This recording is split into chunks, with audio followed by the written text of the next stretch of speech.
Doodah Dave coming at ya, reminding you about Vinyl Night on Monday, March 2nd at Dylan and Sherry's, 6 p.m. to 8 p.m. So hope to see you there. We'll be spinning the music of the Beatles, all analog. I'm going to bring my stereo in. I'm going to talk a little bit about the Beatles, early, middle, and late. All Beatles, all analog should be a lot of fun, and all vinyl. $20. You can go on the website at Dylan and Sherry's Parties.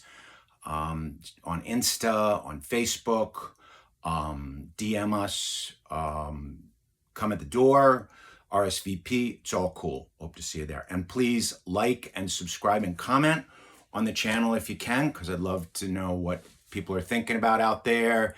Are you digging the crazy classical rock vibes, jazz vibes?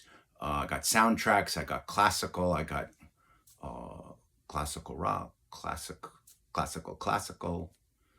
rock, heavy rock, light rock. All right, so let's get into it. Beatles, early, middle, and late. So first off, I want to show you a kind of a novelty. A friend of mine, shout out to Lisa, gave me this. Beatles and the Murray the K as it happened. I guess this was probably 64 when they first came to America. And it's not music. Oh gosh, it's stuck in my, because I fixed the little folder I had for Murray the K and the Beatles as it happened. I'm trying to put my fingers on it. It's spoken word. It's not anything super valuable. It's not, you know, is that upside down? There you go. There you go. The Beatles. Murray the K as it happened. So it's an interview with Murray the K on both sides, and they kind of clown around. If you've ever heard any of the Beatles, the Christmas stuff that they do, it's kind of like that. It's cute, but it ain't the music. So let's get into the music. I wanted to show this album cover. I have the album cover, but I don't have the album yet. But it's on my list. Great. Starting off with Roll Over Beethoven and ends up with She Loves You. The second album, I think it came out, correct me on this, you had And the Beatles, which was VJ, and then you had Meet the Beatles, which was Capital. And then before the second album, I think they released, I don't know. Maybe second album was the second album, but no, it wasn't the second album because they had the VJ album before it, and then Meet the Beatles. Anyway, speaking of Meet the Beatles and early Beatles, that's the one. The early Beatles came out in '65. I had showed that one already. This is the original Meet the Beatles, and I didn't show this because before this was the first one on Capitol. This is the one that we all heard about. We didn't know about VJ. We didn't know about labels back then. I think that's one of the reasons why I'm so, if you ever notice when I post, I always post what label it's on. And I really should post the country too, because I have a couple of imports, but I'd say 89% of my albums, probably 85% are US. I prefer US because sometimes you don't know what you're getting unless you really know other. I mean, the exception would probably be jazz albums. I would always pick a foreign jazz albums if I had a foreign versus a US. I know the Beatles UK and the UK monos are very, I don't have any of those. I don't have any UK presses, and I don't think I have. Actually, these are mono. I believe this is mono because it doesn't say that. And some of them, it just says recorded in English. I'll show you. It's the Capitol Rainbow labels. And some of these, it says they were mono and then recorded like stereophonically or something. Capitol did some funky stuff with it. So it kicks off with I Want to Hold Your Hand, which of course was a big single. As I'm diving into these albums, I'm finding you've got the collection albums, the collections. What am I? Compilation. Thank you. That's the word I'm looking for. The blue album and the red album. We're going to look at the red album here in a couple of minutes next, and many others. You've heard them on on the radio. You've heard them. They came out with the CD a while ago, and I had a copy of that. I left it in Florida one time. I wish I just snagged that because it'd be interesting to just compare the mixes on that with the other. And then you had Love that they did with Cirque du Soleil. See, these songs for me anyway, who was there in the '60s when they came out and they broke. I associate them with lots and lots of different formats, and I'm not just talking. I mean formatting on the albums. I'm not expressing myself well today, but you get what I'm saying. However, I like the original sequencing that I heard them on the U.S. albums. That's what appeals to me. You know, these albums, a lot of them, the Abbey Road and the Revolver, I bought, you know, when they came out. And Meet the Beatles, I got this more recently. So I'll just go over the songs, and I'm babbling on here. I Want to Hold Your Hand. Saw Her Standing There. Great, great McCartney. If I've done Meet the Beatles in one of my other things, it's worth doing again because it's such a great album. This Boy, It Won't Be Long. I've got All I've Got to Do and All My Loving. So you can see there's a lot of singles on here, you know, songs that went on to become singles, obviously. Don't Bother Me, Little Child, Till There Was You, which is, I think, the first cover. Don't Bother Me was a George Harrison. Everything on the first side I mentioned was Lennon, McCartney. So you had 6 Lennon McCartneys in a row. Then Don't Bother Me, a Harrison. Lennon McCartney. Till There Was You is Meredith Willson. Again, Lennon and McCartney, Hold Me Tight. I Want to Be Your Man, great song. 5, and then Not a Second Time, Lennon and McCartney. So just a great, you know, not everything on here is a single. Some of it's a little slow, some of it's a little schmaltzy. Remember, this is the first time this really broke on U.S. airwaves. Yeah, the VJ, you know, it was the Meet the Beatles, Capitol, which was their main label in the US. That's what they were known. We didn't know EMI. There was no Apple Records then. There was no Abbey Road then. You really have to roll the clock back chronologically to see, you know, what was going on back then. And we were listening on AM radio to break this. There was no FM radio. There weren't genres like, if somebody said prog or psych, they'd be like, you know, do you have a problem? Do you need to talk to somebody? You know? All right, so next up is the Red album. I'm so glad that I mentioned that. So this is cool. This was taken for the Please Please Me album. That was the first album in the UK in '62. And this, if you notice, it says 1962 to 1966. So this went through Revolver, and did it go through Yellow Submarine? Yellow Submarine was on Revolver. Yeah, it went through Revolver. And some of the other singles, which we'll get into. And then this was actually, I think this was later than '66. Correct me if I'm wrong. I think, yeah, that was closer to maybe late '67, early '68, but it's the same building. And I did a little research. Of course, it was the EMI building. Their label that owned Abbey Road Studios. It used to be called EMI Studios. And I was reading a book. There was a great story about Brian Epstein, who was managing them before they even got to George Martin, and how he went to Decca, and Decca sent them a very terse and cold, I don't think your boys have it, we're not interested in. And boy, the guy who wrote that letter, the A&R guy at Decca, yeah, he was kicking himself for a while. So these are the lyrics and the liner jackets, OIS, original inner sleeves. And this is really cool, and starts off with not Hard Day's Night. Oh my God, Love Me Do. Thank you. There's 4 sides of them, so there's a lot of songs on here. Which is great. And first side ends up with Can't Buy Me Love. I Want to Hold Your Hand. She Loves You. Please Please Me, All My Loving. Notice there's not a lot of overlap with Meet the Beatles because they were pumping out albums. They were pumping out a lot of singles, a lot of songs that became famous and were put on albums later. I think I did the Hey Jude album. I did do the Hey Jude album in my last presentation on the Beatles. So a lot of that was compiled for that album in 1970 after they'd already broken up. So a lot of things, Rain, Paperback Writer, I Want to Hold Your Hand, the lead off, this is Love Me Do, but I Want to Hold Your Hand, that's on Meet the Beatles. I Want to Hold Your Hand, what am I thinking of? There's another early single, maybe She Loves You is on here too. But a lot of these big songs were, my point is, were not on the early albums. Okay, Please Please Me, From Me to You, I Want to Hold Your Hand, She Loves You. She got Love Me Do, Please Please Me, She Loves You, I Want to Hold Your Hand, All My Love and Can't Buy Me Love. Notice you got 1, 2, 3, 4 songs out of the 7 that mention love on the first. Interesting, they made it red, right?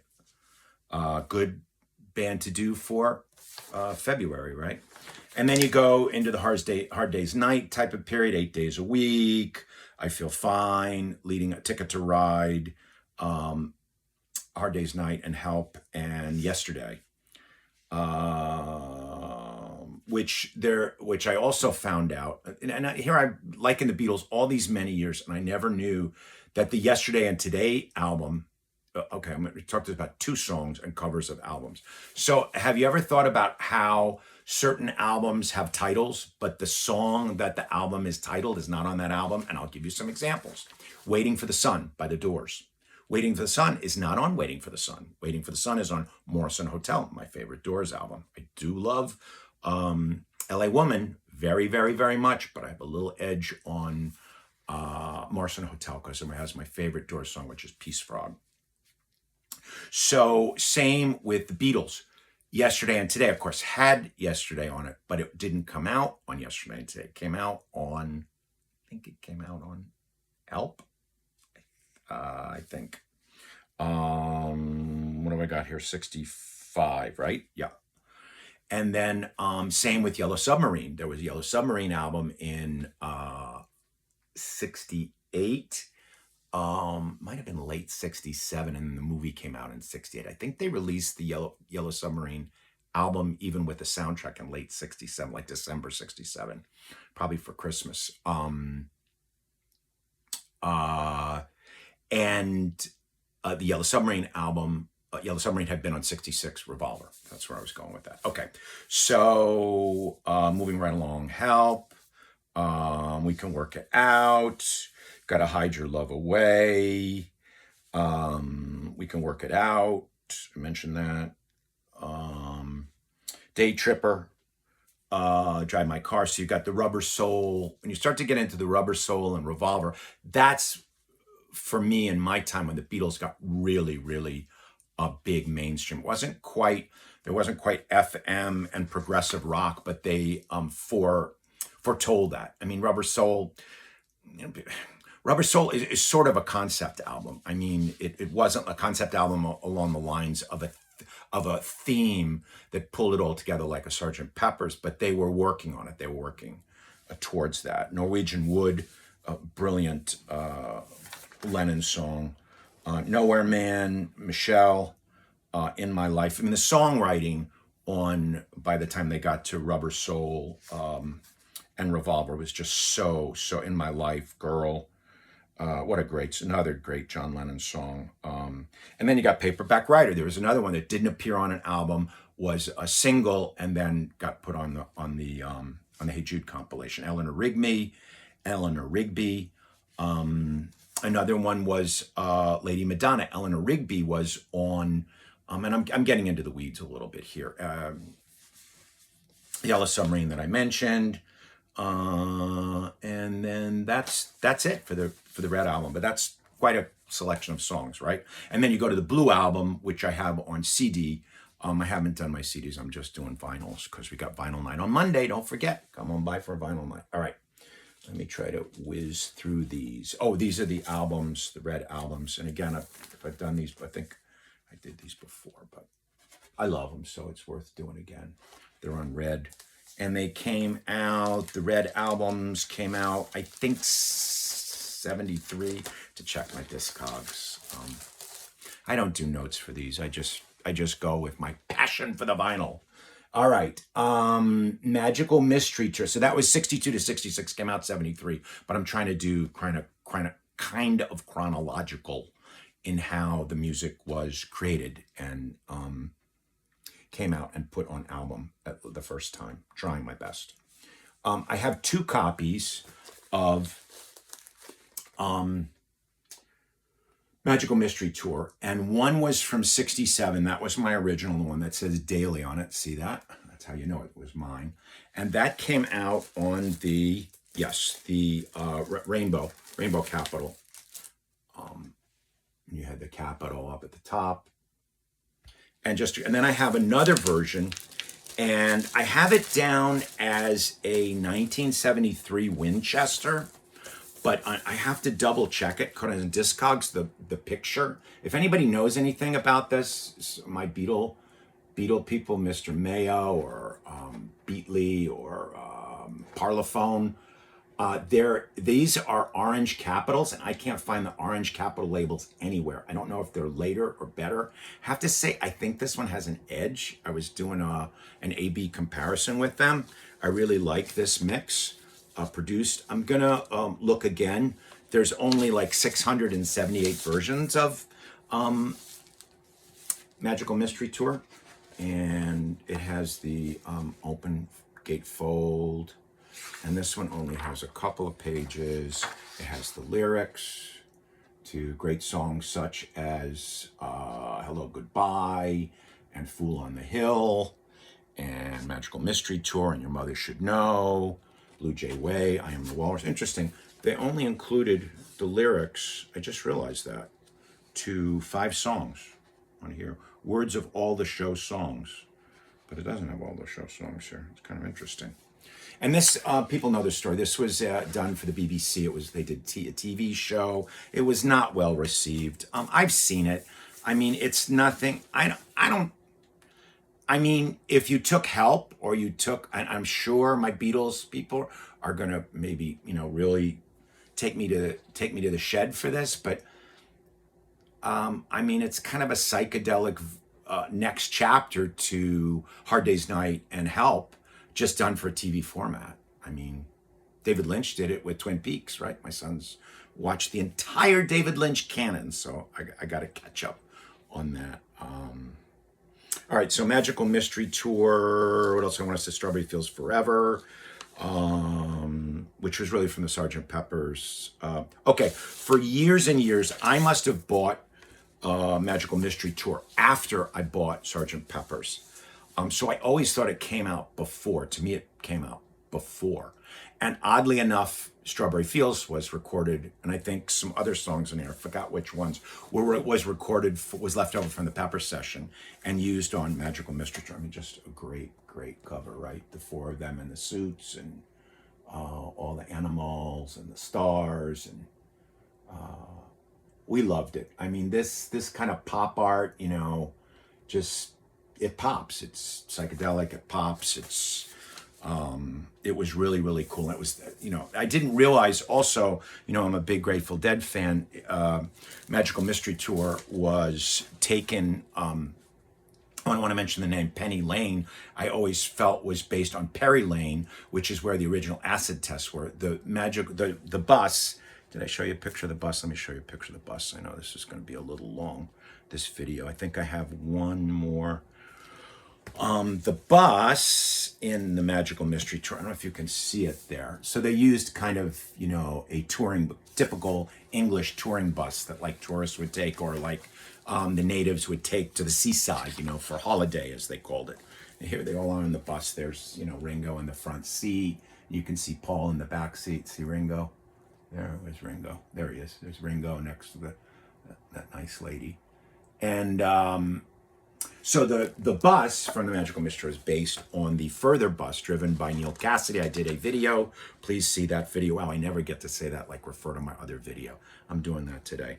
Neil Cassidy, who drove the Further bus with the pranksters, and then, partied at the acid test with the Dead and did a lot of LSD and a lot of experimentation and all that when they were forming. So that was very influential to this the Magical Mystery Tour. And you can, tell by the day glow, they have the psychedelic costumes, right? So this was early 67, like this came out. The bus was 64 when it actually happened. This is a great shot. This is the full booklet I have. This is my original copy. See them? There's Ringo with the kind of hand-painted drums and the John has that white piano. If anyone knows, I'm looking at, I'm going to grab it real quick. Is that the same white piano that he used in the Imagine album? I have it on a magnet. I bet it was, because like, how many white pianos can a person have? I always thought that he got that just at that time for Imagine. I never put it together that it was, on this. All right, let's move on because the videos. Yellow Submarine. I mentioned Yellow Submarine was on Revolver, but then they came out with the Yellow Submarine album. And it was 1968, I said 67. Stereo, but playable on stereo mono photographs.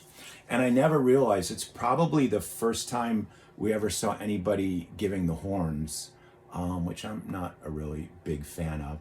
There's the Yellow Submarine. I have a little Yellow Submarine up above. I don't know if you can see it above my head, a little model of it. And this was just a great album. I mean, the whole, some people don't like it because the second side is basically movie music, but it's George Martin movie music done in the Abbey Road studio with a full orchestra. And like, he composed all of them, George Martin. The last one, Yellow Submarine, Pepperland, he gave Lennon McCartney a credit. But the first side, Yellow Submarine, George doing Only a Northern Song, All Together Now, which is kind of a kid's song, but it was very kid-like. Look, this came out, I was 68, I was 11 years old. So it was right up my alley. It's All Too Much. Two great George Harrison songs on the first side, and then All You Need Is Love, which was which got reprised from Magical Mystery Tour we just saw. Here's the label. So this was after the White Album. This was one of the first ones that had the Apple. Apple was formed in 68. So I guess this was 68 because this was a first press, I believe, on this. Now on CD, I have another version of the songs that were used on this Yellow Submarine. And it doesn't have the instrumentals, but the instrumentals are the original. And there's cool stuff on the back. You've got the animation from the movie. Oh, it's just wonderful, wonderful. Pepperland and Jeremy, the Nowhere Man, and the Submarine, and the four of them. Fun fact, which probably a lot of the Beatles people know. The Beatles, and I did not know this when I saw the movie, and I think if we'd known this, we would have, I don't know, I guess at 11, I was probably a little too young to riot in the theater. But it wasn't the four voices, but the four actors who did the voiceovers got them very, very close. I forgot the story on why they didn't do the voices they were planning to, and then they pulled out. But it's great. Of course, they did the music. And to me, between the music and the animation and the writing actually of the movie, I have it on Blu-ray, which is also over my shoulder. All right, that's it. Vinyl Night, Monday night. Hope to see you there. I'm going to really be on here talking about the Beatles next couple of days. I got 2 more days. And have yourself a great day. Please like, subscribe, and comment if you want to see some more great Beatles tunes. Have a great day. Doodah Dave signing out.